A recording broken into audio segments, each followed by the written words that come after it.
अथ द्वादशोऽध्यायः।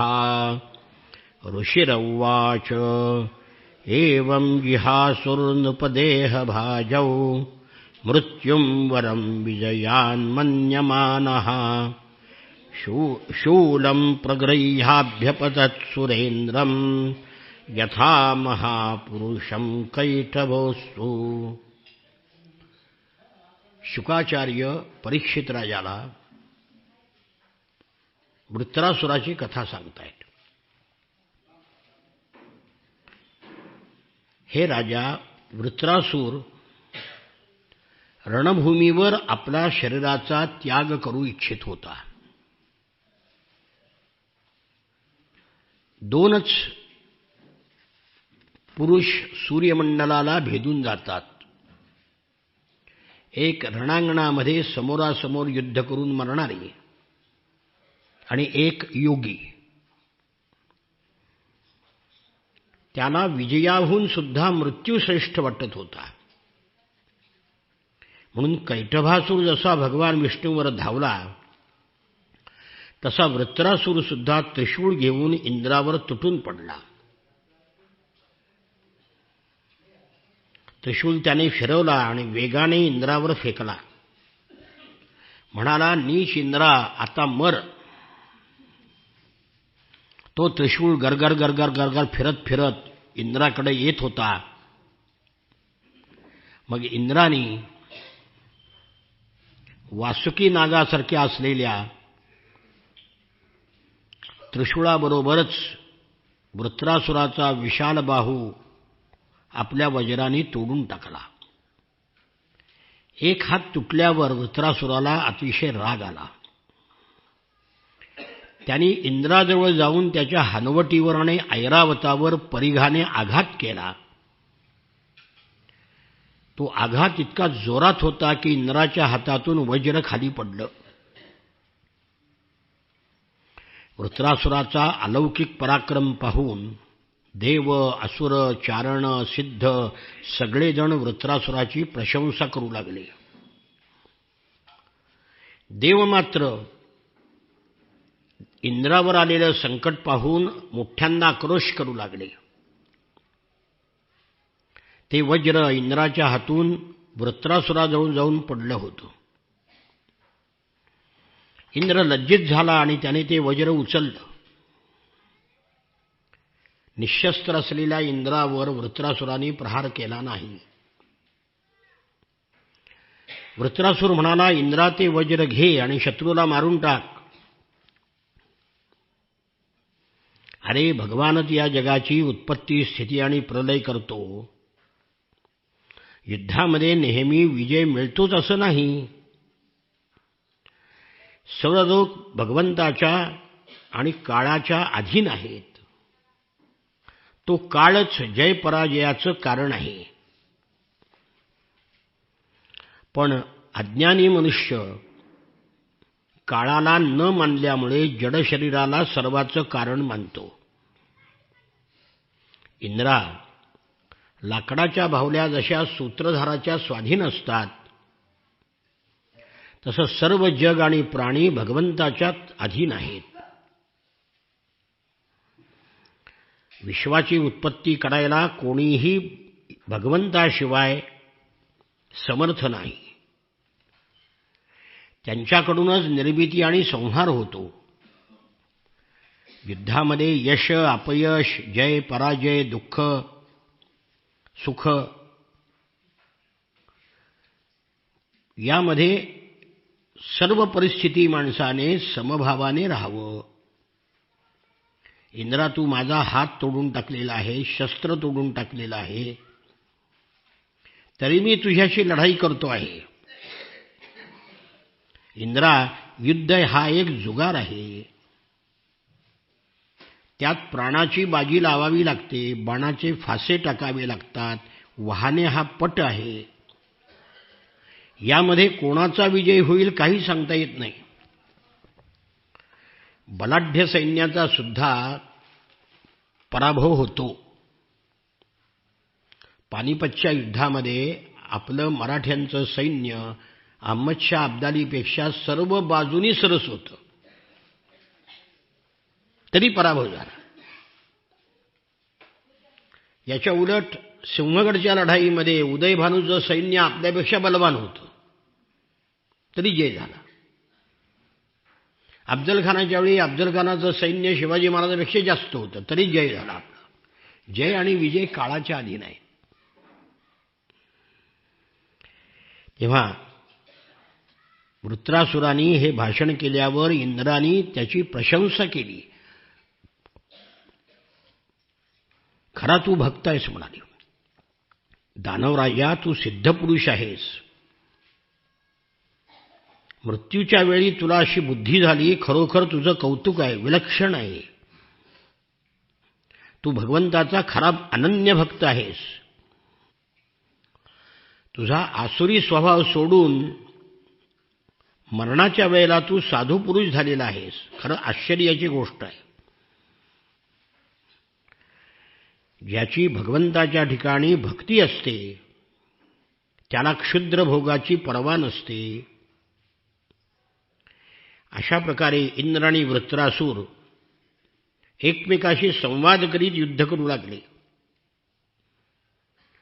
वृत्रासुराने भयंकर असा एक पोलादाचा परीघ डाव्या हातात घेऊन गरगर फिरवून इंद्रावर फेकण्याचा निश्चय केला.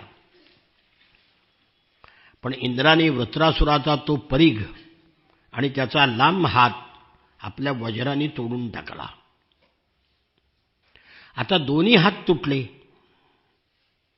खांद्यामधून रक्ताच्या धारा वाहू लागल्या. इंद्राच्या वज्राने पंख तुटलेला एखादा पर्वत आकाशातून पडला आहे असा प्रचंड वृत्रासूर दिसत होता. मग त्यांनी दोन्ही हात तुटल्यानंतर आपला जबडा प्रचंड केला, खालची हनवटी जमिनीला लावली आणि वरचा ओठ स्वर्गाला लावला. आणि मग त्यांनी वृत्रासुराने इंद्राला ऐरावतासह गिळून टाकला. सगळे देव अतिशय दुःखित झाले. अनर्थ झाला, अनर्थ झाला म्हणून विलाप करू लागले. गिळून टाकल्यावर सुद्धा इंद्राने नारायण कवच ही विद्या धारण केली असल्यामुळे तो त्याच्या पोटामध्ये जाऊन सुद्धा मरण पावला नाही. वज्राने त्याने त्याचं पोट फाडलं, बाहेर पडला आणि पर्वत शिखराप्रमाणे उंच असलेलं त्याचं डोकं उडवलं. त्याला दक्षिणायनात स्वतःची गती पूर्ण करण्याला सूर्याला जेवढा वेळ लागतो तितके दिवस लागले त्याचं मुंडकं तोडायला. वज्राने त्याची मान सर्व बाजूनी कापून जमिनीवर टाकली. इंद्राला विजय मिळाला. आकाशामध्ये दुंदुभी वाजू लागल्या. गंधर्व, सिद्ध, देव इंद्राची स्तुती गाऊ लागले. इंद्रावर पुष्पवर्षाव करू लागले. परीक्षित राजा, वृत्रासुराच्या शरीरातून एक दिव्य ज्योत बाहेर पडली आणि भगवंताच्या स्वरूपामध्ये विलीन झाली. शुकाचार्य म्हणतात, वृत्रासुराला मारल्यामुळे तिन्ही लोकपाल प्रसन्न झाले.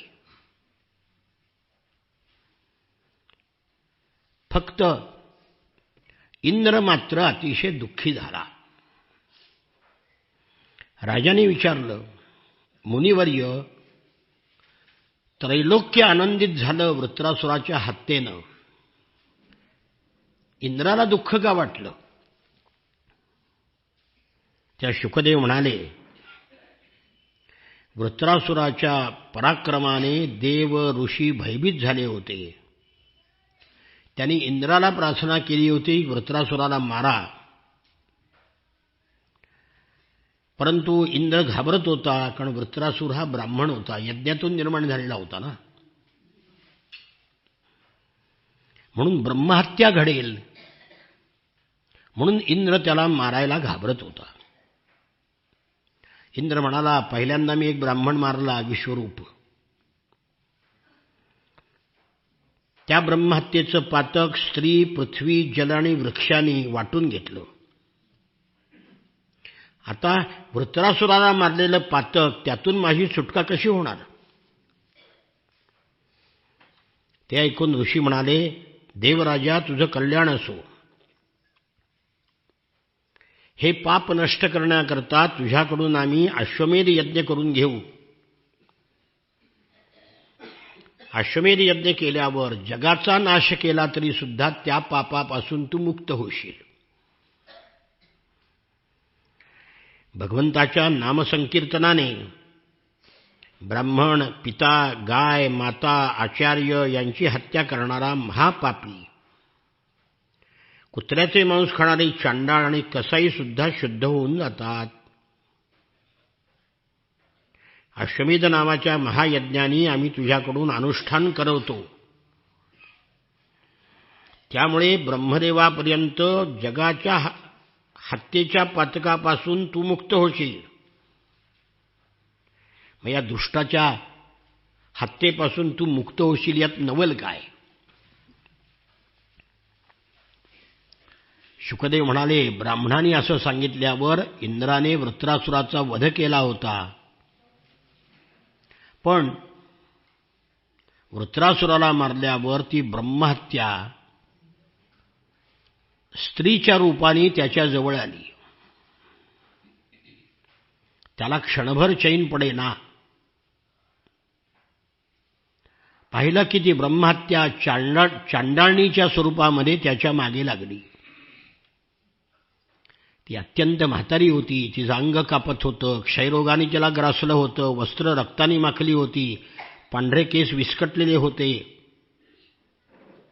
अत्यंत गलिच्छ स्वरूपात ती ब्रह्महत्या आली आणि इंद्राला थांब थांब म्हणून तिच्या मागे येऊ लागली. तिच्या श्वासातून माशाचा दुर्गंध येत असल्यामुळे सगळा मार्गही दुर्गंधित झाला होता. तिच्या भीतीनं इंद्र सर्व दिशातून पळू लागला, फिरू लागला.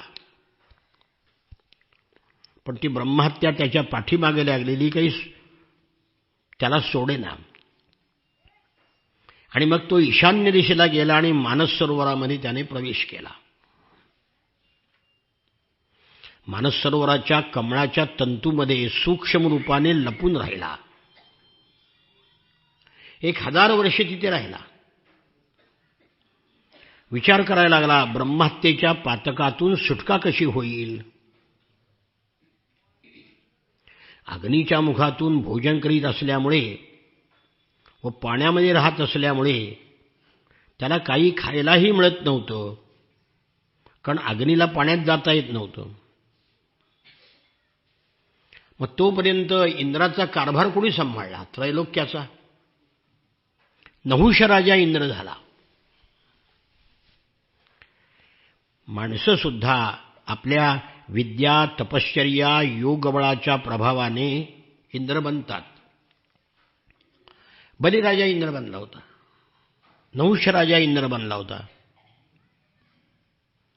पण इंद्र झाल्यानंतर तो सत्ता, संपत्ती, ऐश्वर्य याच्या मदाने उन्मत्त झाला. सत्ता मिळाली की माणूस उन्मत्त होतोच. नुसता नाही, भ्रष्ट होतो. सत्ता माणसाला भ्रष्ट करते. सर्वंकष सत्ता सर्वंकष भ्रष्ट करते. इंग्रजी वाक्य आहे. Power corrupts. Absolute power corrupts absolutely. Indra भ्रष्ट झाला. इंद्रपत्नी शची हिच्याबरोबर अनाचार करण्याची त्याला इच्छा झाली. त्यांनी त्या शचीचा ऋषीकडून अपमान करविला आणि मग त्या शचीकडे तो पालखीतून निघाला. ती पालखी ऋषीमुनींच्या खांद्यावर दिली. त्यात अगस्ती बुटके होते म्हणून पालखीला हेलकावी बसायला लागली. वेगाने चालेना म्हणून तो सर्प सर्प म्हणजे सरका सरका असं म्हणायला लागला. अगस्त्य ऋषींनी शाप दिला की तू सर्प होशील. तेव्हा तो साप झाला. 1000 वर्ष भगवंताचं ध्यान करण्याने इंद्राचं पाप नाहीसं झालं होतं. म्हणून ऋषीमुनींनी त्याला पुन्हा बोलावलं आणि स्वर्गलोकाचं राज्य त्याला दिलं. त्याचं पाप रुद्राने निस्तेज केल्यामुळे ब्रह्मपदाचा इंद्रावरील प्रभाव नाहीसा झाला. मग इंद्र स्वर्गात आल्यावर ब्रह्मर्षीने त्याला अश्वमेध यज्ञाची दीक्षा दिली. वेदवेत्या ब्राह्मणाकडून अश्वमेध यज्ञ करविला. भगवंताची आराधना केली आणि मग वृत्रासुराच्या वधाचं पातक त्याचं ब्रह्महत्येचं नष्ट झालं. मरीची वगैरे ऋषींनी त्याच्याकडून हा अश्वमेध यज्ञ केला होता. मग इंद्र सर्व पापापासून मुक्त झाला आणि पुन्हा श्रेष्ठ झाला. या श्रेष्ठ आख्यानामध्ये इंद्राचा विजय, त्याची पापापासून मुक्तता, भगवंताचा प्रियभक्त वृत्रासूर याचं वर्णन आलं आहे. भगवंताच्या गुणाचं संकीर्तन यात आहे. म्हणून हे आख्यान सर्व पापांना धुवून टाकणारं आणि भक्तिभाव वाढवणारं आहे. हे नेहमी वाचावं, पर्वकाळी ऐकावं. हे ऐकल्याने धन यश प्राप्त होतं, सर्व पापापासून मुक्त होतो, शत्रूवर विजय मिळवतो, आयुष्य आणि मंगल याची अभिवृत्ती करतो, असं हे आख्यान आहे. मग परीक्षित राजाने प्रश्न विचारला. परीक्षित उवाच रजस्तमस्वभावस्य ब्रह्मन् वृत्रस्य पाप्मनः नारायणे भगवती कथमासी दृढामतिः. त्यामुळे वृत्रासूर हा रजोगुणी तमोगुणी पापी होता. मग अंतकाळी त्याला भगवान नारायणाचं स्मरण झालं कसं? पापी होता तर. अहो, सात्विक देव, पवित्र हृदयाचे ऋषी यांनाच फक्त भगवंताच्या चरणी भक्ती निर्माण होते. सर्व जगामध्ये धूलिकणा इतके असंख्य प्राणी आहेत. त्यामध्ये मनुष्यच फक्त आपल्या कल्याणाचा प्रयत्न करतो. आणि अशा हजारो मोक्ष इच्छणाऱ्या माणसामध्ये एखाद्याला मुक्ती प्राप्त होते, इतकी ती दुर्लभ आहे. मनुष्याणां सहस्रेषु कश्चित् यतति सिद्धये यतताम अपि सिद्धानां कश्चिन् मां वेत्ति तत्वतः. हजारो माणसामध्ये एखादा प्रयत्न करतो आणि प्रयत्न करणाऱ्या हजारोमध्ये एखाद्याला मुक्ती प्राप्त होते, इतकी दुर्लभ आहे. कोट्यावधी सिद्ध आणि मुक्त पुरुषामध्ये सुद्धा एखादा अनन्य भक्त होतो. शांतचित्त महापुरुष सापडणे इतकं दुर्लभ आहे. मग वृत्रासूर जर मोठा पापी होता, त्याला अंतकाळी इतकी दृढभक्ती कशी प्राप्त झाली, याविषयी आमच्या मनामध्ये संदेह उत्पन्न झाला आहे. ते ऐकण्याची आमच्या मनामध्ये इच्छा आहे, कुतूहल आहे. सूत म्हणतात, परीक्षिताने हा प्रश्न विचारल्यावर शुकदेवानी त्याचं अभिनंदन केलं. राजा, चांगला प्रश्न विचारलास. शुकदेव म्हणाले, त्या वृत्रासुराचा तुला इतिहास सांगतो, ऐक. श्री शुक उवाच शृणुष्वावहितो राजन् इतिहासमिमं यथा श्रुतं द्वैपायनमुखान् नारदाद्देवलादपि. शुकाचार्य म्हणाले, परीक्षित राजा, मी व्यास, नारद आणि देवल यांच्या तोंडून ऐकलेला त्याचा इतिहास तुला सांगतो, ऐक. शूरसेन देशामध्ये चक्रवर्ती चित्रकेतू नावाचा प्रसिद्ध राजा होता. पृथ्वी त्याची सर्व कामना पूर्ण करीत असे. त्याला 1 कोटी राण्या होत्या, पण कुणालाही मूल झालं नाही. बोला, अर्थ असा घ्यायचा की नशिबात जर मूल नसेल तर कोट्यावधी बायका केल्या तरी मूल होत नाही. 1 कोटी राण्या कशा, असा मूर्ख प्रश्न विचारायचा. ही अतिशयोक्ती असते. अतिशयोक्तीमध्ये त्याचा अर्थ काय हा लक्षात घ्यायचा असतो. अर्थ हा आहे की नशिबात मुलगा नसेल, कितीही लग्न केली तरी मुलगा होत नाही. त्या सगळ्या राण्या सुंदर होत्या. सर्व तो राजा सौंदर्य, औदार्य, तारुण्य, कुलीनता, विद्या, ऐश्वर्य, संपत्ती या सगळ्या गुणांनी योग्य होता. काहीही कमी नव्हतं. तरी सुद्धा संतती नसल्यामुळे तो चिंताग्रस्त होता. एके दिवशी भगवान अंगिरा ऋषी सहज हिंटा हिंटा त्याच्याकडे आले. राजाने समोर जाऊन नमस्कार केला, अर्घ्य दिलं, पूजा केली, आदरातिथ्य केलं. ऋषी समाधानाने आसनावर बसले. राजा जवळच बसला. राजा नम्रपणे जमिनीवर बसला. त्याच्या वागण्याचा आदर करीत अंगिरा ऋषी म्हणाले, राजा, अपिते नामयं स्वस्ति प्रकृतीनां तथात्मनः यथा प्रकृतिभिर्गुप्तः पुमान राजापि सप्तिभिः. राजा, तुझे गुरु, मंत्री, राष्ट्र, दुर्ग, कोश, सेना, मित्र सगळे खुशाल आहेत ना? 7 अंगामुळे तुझं राज्य सुरक्षित आहे ना? राज्य सुरक्षित असेल तर राज्य सुख भोगता येतं आणि प्रजासुद्धा आपल्या संरक्षणाचा भार राजावर सोपवून सुखाचा लाभ घेते.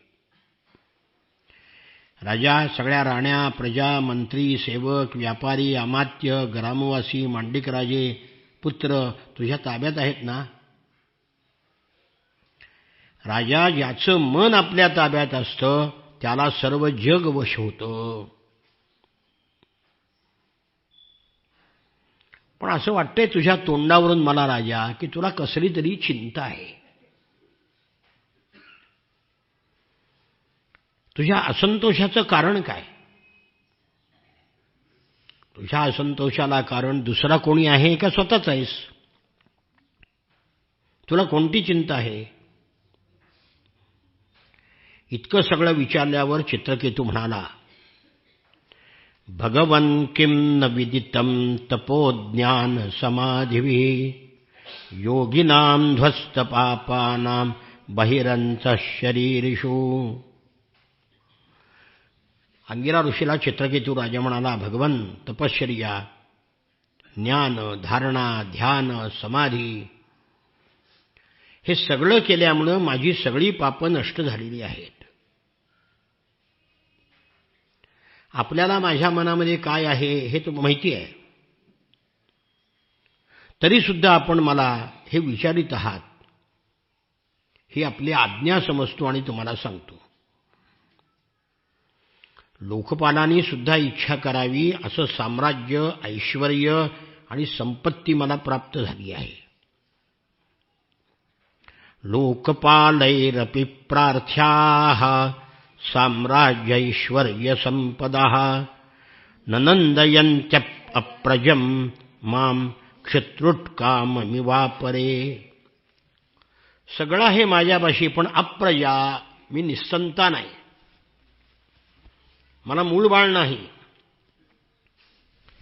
तहान भूक लागलेल्या माणसाला अन्न पाण्याशिवाय दुसरे भोग सुख देऊ शकत नाहीत. तसं संततीशिवाय हे सगळं सुख, ऐश्वर्य मला सुख देऊ शकत नाही.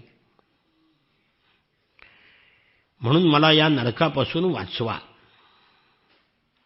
संततीमुळं मी दुस्तर नरक तरून जाईन असं करा. चित्रकेतूंनी प्रार्थना केल्यावर कृपाळू ब्रह्मपुत्र अंगिरा ऋषीने त्वष्टा देवता असलेल्याचा यज्ञ केला. चरू शिजवला. चरू म्हणजे भात नैवेद्याचा. त्वष्टा देवतेला उद्देशून त्याचं हवन केलं.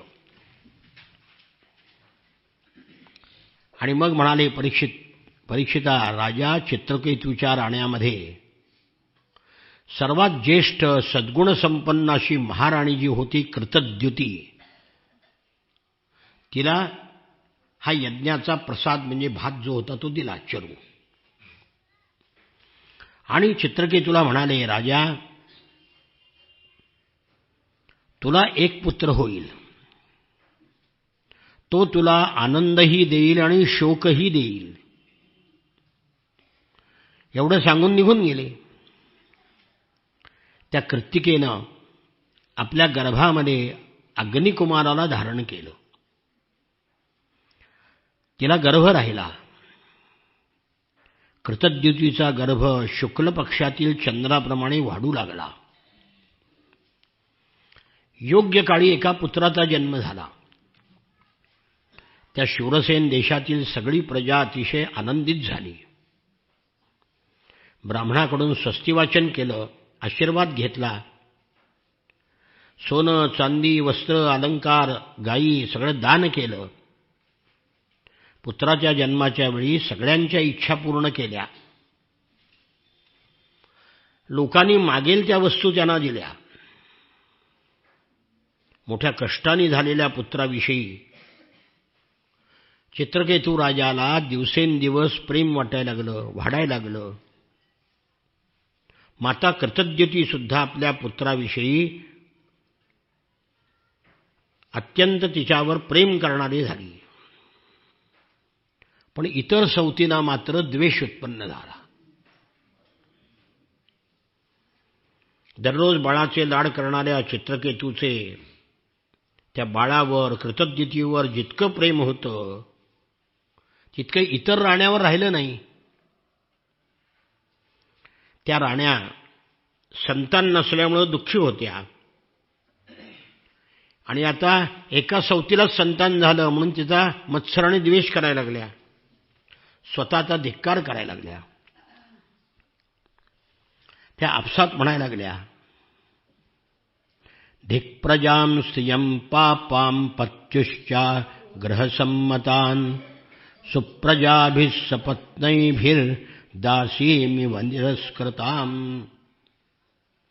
पुत्रहीन पापी असलेल्या स्त्रियांचा धिक्कार असो, पुत्र असणाऱ्या तिच्या सवती निपुत्रिक स्त्रीचा दासीसारखा तिरस्कार करतात. एवढंच काय, स्वतः पतीसुद्धा तिचा पत्नी म्हणून मान राखत नाही. जिला पुत्र नाही तिला पुत्र असणाऱ्या स्त्रिया तिचा तिरस्कार करतात. तिला साधं हळदी कुंकवाला सुद्धा बोलवत नाही. इतक्या बायका दुष्ट असतात. त्याचा काय संबंध खरं म्हणजे?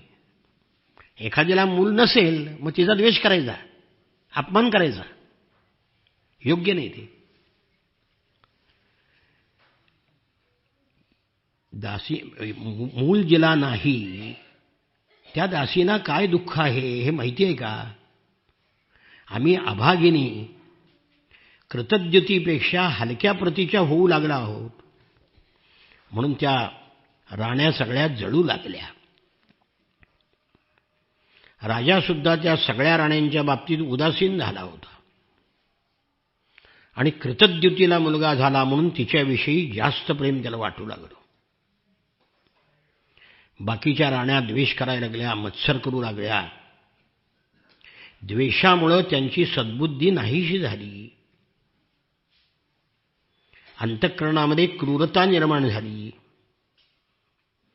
पतीचा मुलावर प्रेम आहे हे त्यांना सहन झालं नाही.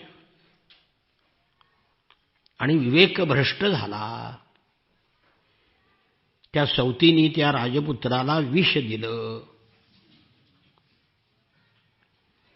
कृतज्ञतेला काहीच माहीत नव्हतं. बाळ झोपलेलं आहे म्हणून ती आपल्या महालामध्ये नेहमीप्रमाणे वावरत होती. बराच वेळ झाला, मुलगा काही उठला नाही म्हणून दासीला सांगितलं, जा ग, माझ्या मुलाला घेऊन ये. झोपी गेलेल्या बालकाजवळ ती दाई गेली आणि पाहिलं, त्याचे डोळे बाहेर आले होते, बाहुल्या उलट्या झाल्या होत्या. प्राण, इंद्रिय आणि जीवात्मा यांना सोडून गेले होते. ते बालक मरण पावलं आहे हे पाहून ती जोरात ओरडली आणि जमिनीवर कोसळली. दोन्ही हातांनी छाती बडवत किंचाळून मोठमोठ्यांना रडू लागली दासी. ते ऐकून कृतज्ञती तिथे धावत आली. पाहते तर मुलगा अकस्मात मरण पावलेला. अत्यंत शोकामुळे ती मूर्छित झाली, जमिनीवर पडली, केस विस्कटले. महाराणीचं रडणं ऐकून अंतःपुरातील सर्व स्त्री पुरुष तिथे धावत आले आणि अत्यंत दुःखी होऊन रडू लागले. विष देणाऱ्या सवती सुद्धा ढोंग करून रडू लागल्या. चित्रकेतूला हे कळलं आणि डोळ्यासमोर त्याच्या अंधारी आली. मंत्री ब्राह्मणासह रस्त्यातून धडपडत धडपडत तो मुलाजवळ आला आणि मूर्छित पडला. सुस्कारे टाकू लागला. अश्रू आवरेनासे झाले. गळा दाटून आला. काही बोलू शकला नाही. आपला पती शोकाकुल झालेला, एकुलता एक मुलगा मरण पावलेला पाहिला आणि ती राणी विलाप करू लागली. मंत्री, लोक सगळे शोकाकुल झाले. महाराणीच्या डोळ्यातून काजळासह अश्रू वाहू लागले. केस विस्कटले. केसातून फुलं खाली पडू लागली. टिटवीप्रमाणे गळा काढून ती रडू लागली. हे विधात्या, तू अतिशय मूर्ख आहेस. तुझा खेळ हा दुष्टपणाचा आहे. वृद्ध लोक जिवंत राहतात आणि मुलं मरतात. केवढं आश्चर्य आहे. तू या जीवांचा कायमचा शत्रू आहेस. प्राण्याच्या जीवन मरणाचा काही क्रम राहिला नाही तर ते आपल्या प्रारब्धानुसार जन्म देतील आणि मरतील. देवा, तुझ्या विना, हे बाळा, तुझ्या विना आम्ही अनाथ झालो आहोत, दीन झालो आहोत. मुला, तू आम्हाला सोडून जाऊ नकोस. पहा, तुझे वडील तुझ्या वियोगाने किती शोकाकुल झाले आहेत. तुझ्यामुळेच संतती नसलेल्यांना तरण्यास कठीण असा नरक आम्ही सहज पार करू.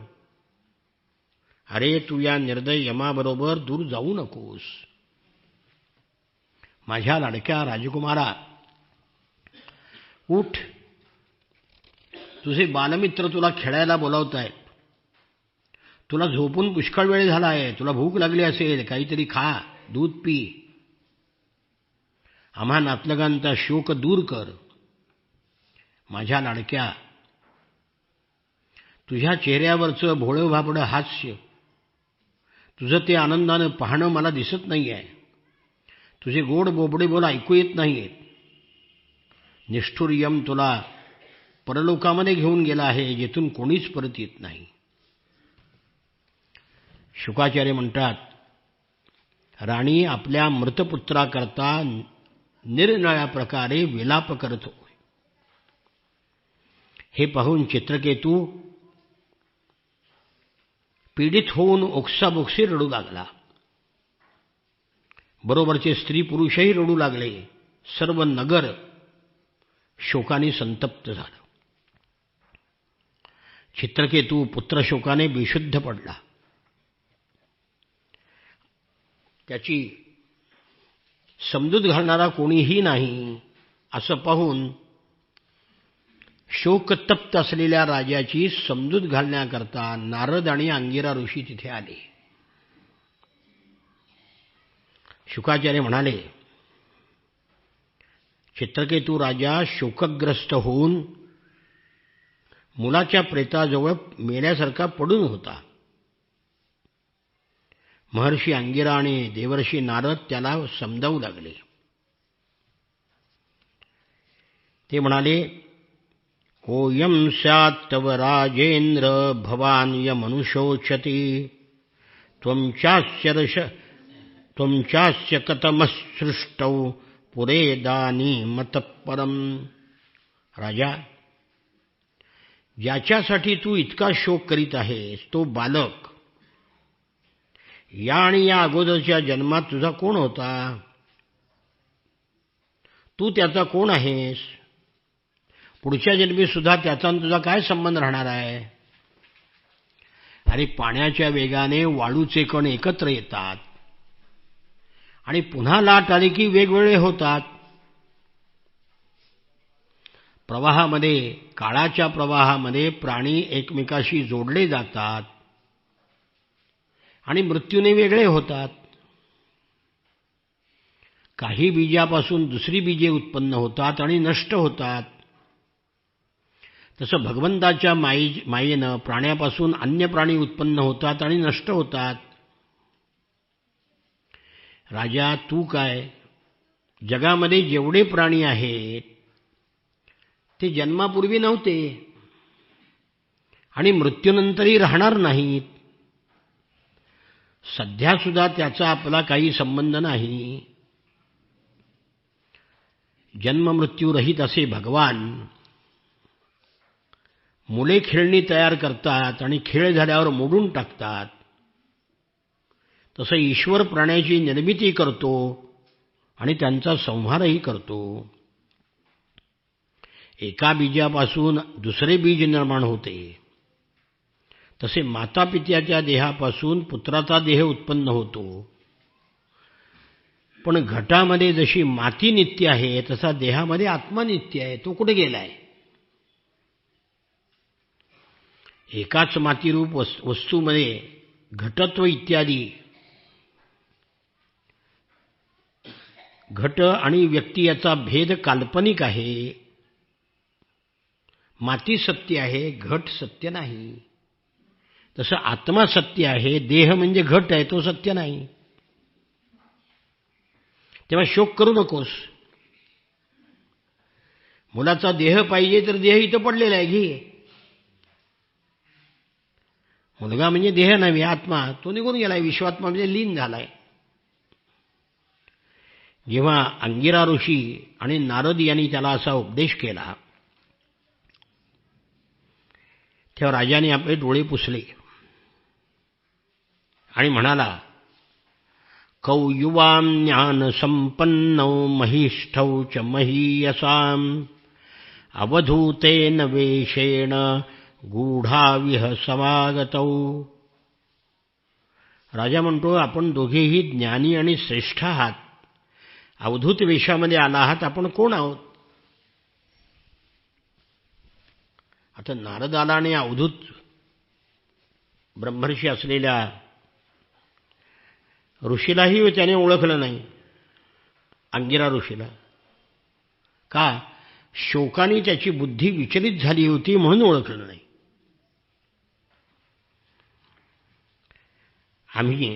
आपण माझ्यासारख्या विषयासक्त प्राण्यांना उपदेश करण्याकरता अवधूतासारखा वेश धारण करून पृथ्वीवर हिंडत असता. आपण कोण आहात? सनतकुमार, नारद, ऋभू, अंगिरा, देवल, असित, अपांतरतम, व्यास, मार्कंडेय, गौतम, वशिष्ठ, भगवान परशुराम, कपिल, शुक, दुर्वास, याज्ञवल्क्य, जातुकर्ण्य, आरुणी, रोमेश, च्यवन, दत्तात्रेय, आसुरी, पतंजली, वेदशरा, बोध्यमुनी, पंचशिरा, हिरण्यनाभ, कौसल्य, श्रुतदेव, ऋतध्वज, यापैकी आपण कोण आहात? मी विषयभोगामध्ये आसक्त असा मूर्ख आहे. अज्ञानाच्या घोर अंधकारामध्ये बुडून जाऊ लागलो आहे.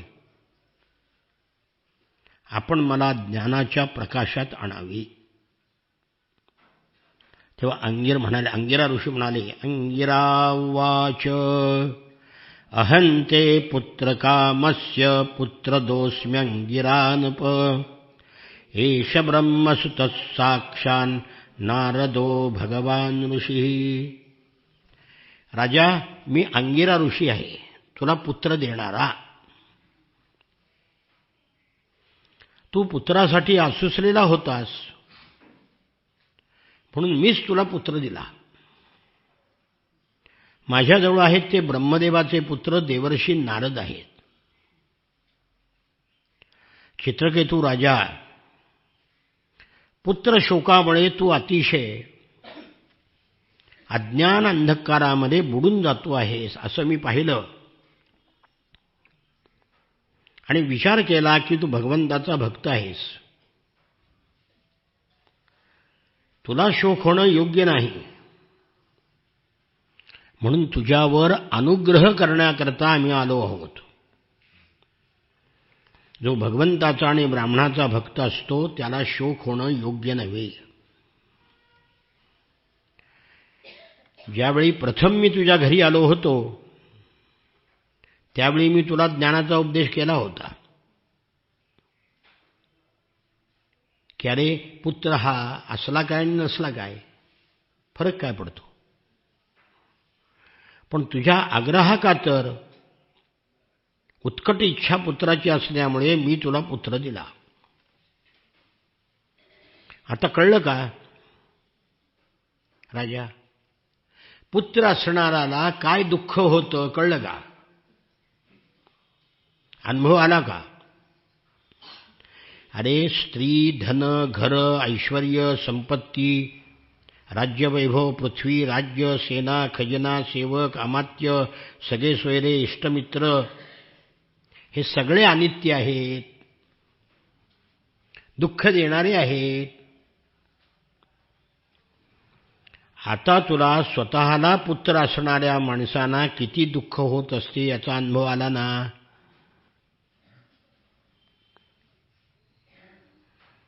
अरे हे सगळ्याला लागू आहे. हे सगळे पदार्थ दुःखाला कारण आहेत. आणि अरे सुखदुःख मनाचे खेळ आहेत. आकाशामध्ये जसं गंधर्व नगर म्हणजे ढगांचे चित्रविचित्र आकार दिसतात आणि नष्ट होतात, तसं जीवन आहे. मन हेच दुःखाचं कारण आहे. तेव्हा हे विविध प्रकारचे क्लेश आणि संताप देणारी सगळी इंद्रिय आहेत, देह आहे. म्हणून राजा, तू मनाने आपल्या खऱ्या स्वरूपाचा विचार कर.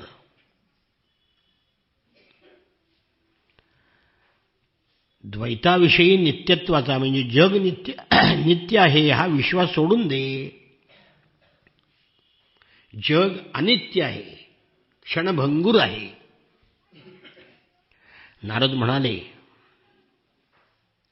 एतां मंत्रोपनिषदं प्रतीक्ष प्रयतो मम यां धारयन् सप्तरात्रा द्रष्टा संकर्षणं प्रभुम.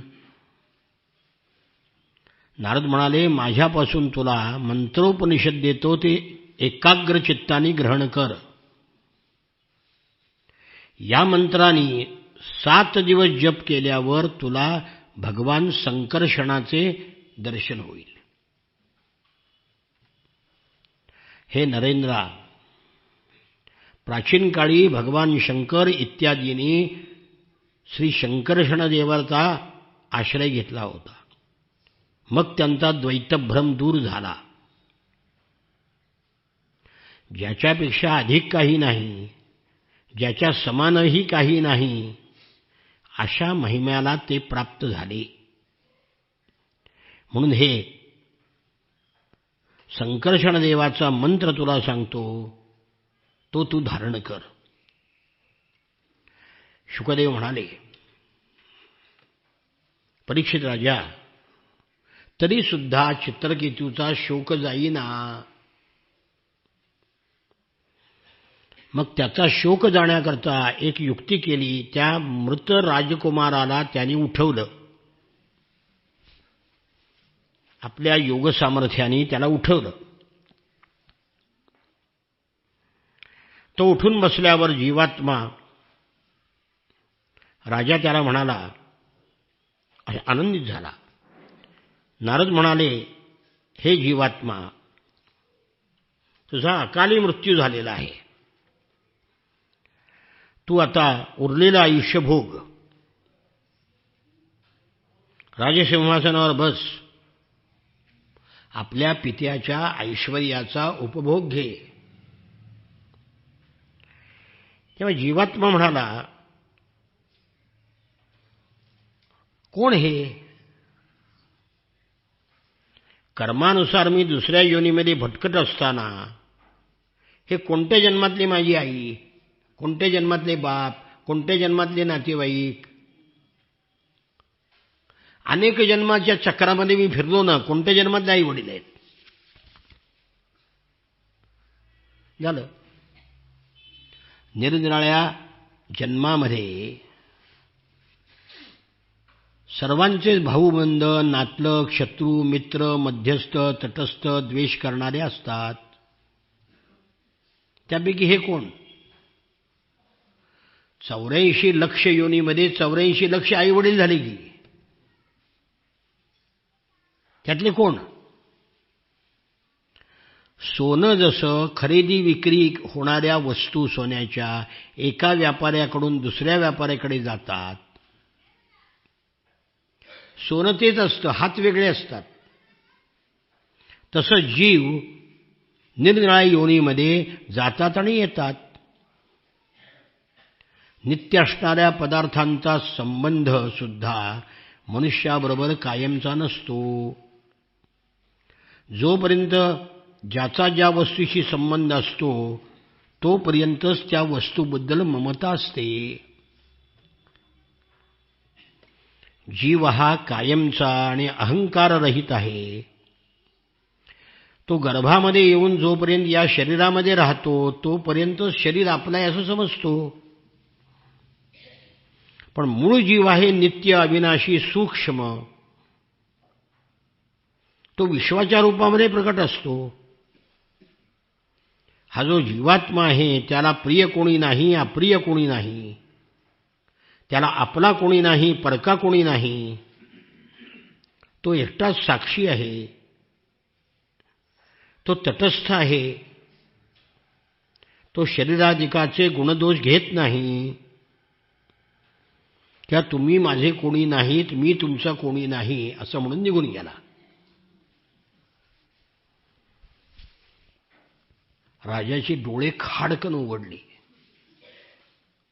अरे ज्याच्याकरता छाती बडवून इतका शोक करतोय तो मुलगा म्हणतोय तुम्ही माझे कोणी नाहीत, आणि मी मूर्खाचा का शोक करतोय.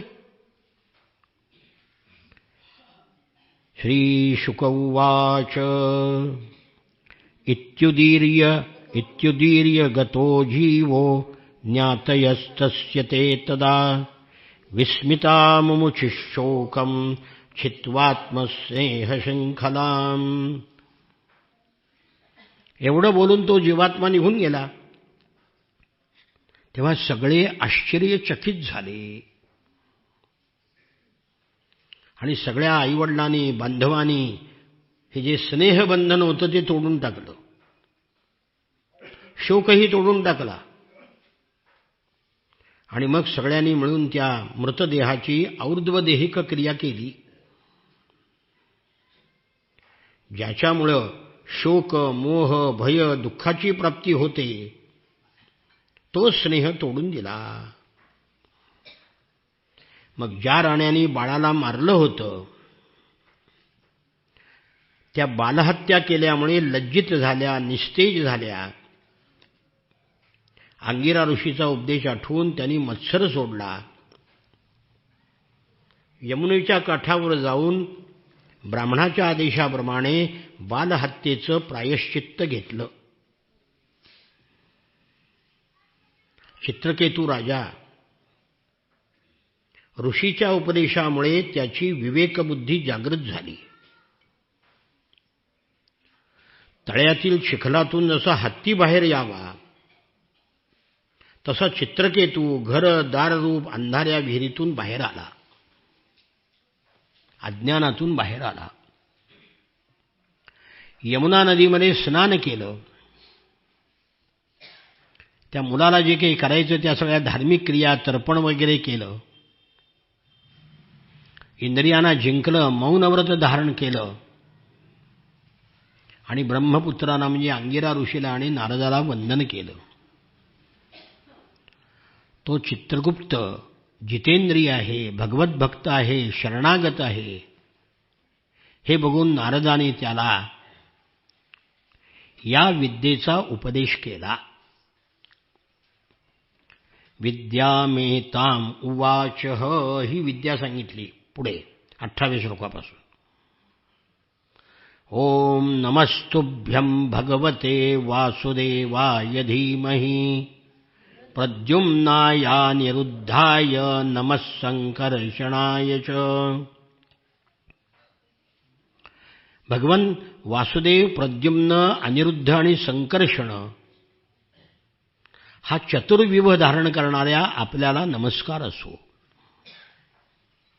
आम्ही आपले ध्यान करतो. आपण विज्ञान स्वरूप आहात. आपली मूर्ती परमानंदमय आहे. आपण आपल्या स्वरूपाच्या आनंदातच मग्न असता शांत आहात. आपण द्वैतदृष्टी आपल्याला स्पर्शसुद्धा करू शकत नाहीत. मी आपल्याला नमस्कार करतो. आपण मायाजनित रागद्वेष सोडून दिलेले आहेत. इंद्रियाचे प्रेरक आहात. विराट स्वरूप आहात. मी आपल्याला नमस्कार करतो. मन वाणी आपल्यापर्यंत पोचू शकत नाही. ती मधूनच परत येते. आपण अद्वितीय, नामरूप रहित, चेतन मात्र, कार्य करण्याच्याही पलीकडची जी वस्तू आहे ते आपण आहात. आपण आमचं रक्षण करावं. जशी मातीच्या घड्यामध्ये माती ओतप्रोत भरलेली असते, तसं विश्वामध्ये आपण ओतप्रोत भरलेला आहात. आपल्यासारख्या परब्रह्मस्वरूप परमेश्वराला नमस्कार करतो. जरी आकाशाप्रमाणे आत बाहेर आपण व्यापून आहात, आपल्याला मनबुद्धी ज्ञानेंद्रिय जाणू शकत नाहीत.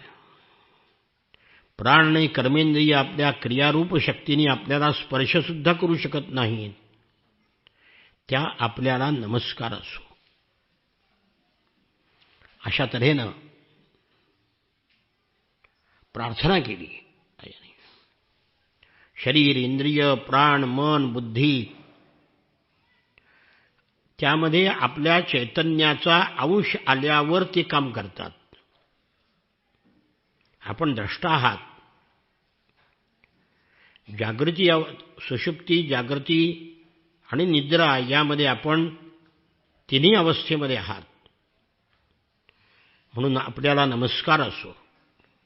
ओम नमो भगवते महापुरुषाय महानुभावाय महाविभूतिपतये सकल सात्वत परिवृढ निकर कर कमल कुडमलोपलालित चरणारविंद युगल परम परमेष्ठीन नमस्ते. आपण सर्वश्रेष्ठ आहात. सगळे आपल्या चरणकमलाच्या सेवेमध्ये असतात. अशा परमात्म्या आम्ही आपल्याला नमस्कार करतो.